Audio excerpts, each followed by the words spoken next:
Good afternoon, I shall be speaking about the DNS today, that is the domain name system. And the incentives, so you can stand from the crowd, and I shall be looking at what the DNS achieves, how it achieves this, the size of the DNS, the legislation that governs its use, summary, how exactly does your computer communicate with others across the world. How does it do this? Well, what does it do? Well, the DNS is a pretty good translator of IP addresses, and every interconnected machine has an IP address. You can imagine yourself in a room full of 5 threads and you call that thread. Which one's going to answer you? All of them. So what we did was we gave every computer a unique IP address, and the problem is remembering numbers. So we then add translation into domain names. So say that's for google.com. It's your mobile phones, your tablets and your Xboxes.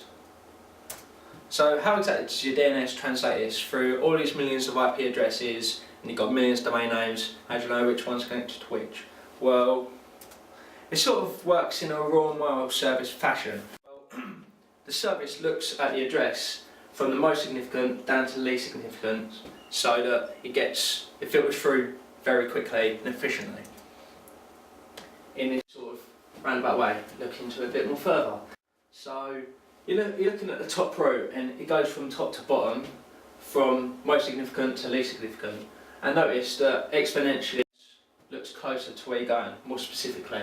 So you're going for Kent, and then it moves down to Rochester, like more significantly, whereas .com goes more down to what's my DNS, further down into www and mail.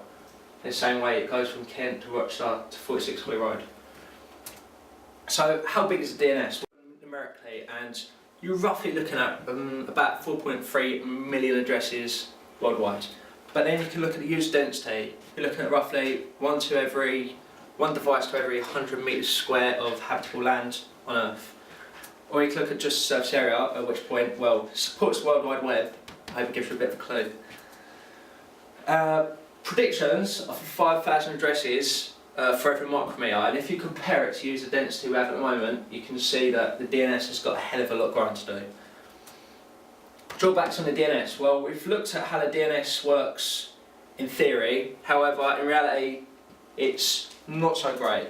I want you to imagine yourself on the phone to customer services, dealing with service reps who haven't really got a clue, transfer you in there and everywhere, going across the entire world, and you get that, sorry, you're on the wrong branch, please wait while I transfer you. I wouldn't be too impressed, neither would you. So rules that govern the DNS's use. I'm going to be looking at protection of genuine domain names, such as facebook.com. I mean, that could easily be misspelled as that, which is known as sub-squatting. With that, it'd probably be, the registration would probably be suspended, and it should be looked at for cancellation. However, for Microsoft, that was a bit of a different case. Both genuine domain names in their own right. You've got Microsoft, the giant we all know and love, and Zero Microsoft Software, which was a smaller company. Microsoft here filed a complaint against said Zero Microsoft, at which point Zero Microsoft's domain name got suspended, and after a while it was sold off because Zero Microsoft could no longer fund it. So what's important to me? I was asked what's the 3 most important aspects of the DNS, and I came up with structure, efficiency and security. Look into these a bit further. Right. Structure, upside down tree organisation. It's simple, it's brilliant. What better inspiration than after military rankings? Security. The wild goose chase we were talking about earlier leaves a bit of a problem for security. I want you to imagine yourself walking down a dozen alleyways. What's the chance of you being mugged compared to if you just walk down one? As you can see, it's moved all the way down, and it's been transferred back up to the top branch of the right branch. It's a quick cartoon of a computer making its way across the world, across the DNS, to find out that, well, had to be transferred. There was security measures taken place, but at the time they didn't actually know what they were securing against, so it's pretty worthless. Efficiency. Well, at the moment we're looking at incentives for homes going greener and cars running further on the same amount of petrol. So you could bet your bottom dollar that DNS will be looking at being on the agenda, because DNS is 24-hour, 7-day-a-week system, and well, it covers a lot of addresses, huge infrastructure as you can imagine. So is DNS the solution we're looking for?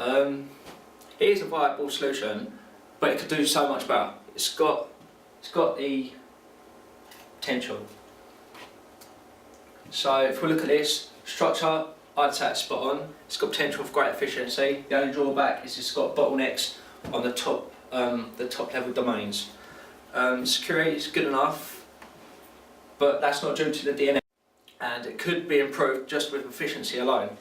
Efficiency something needs to be done about it, and the reason for this at the moment is because of the wild goose chase resolving. Any questions? Good. Thank you for listening.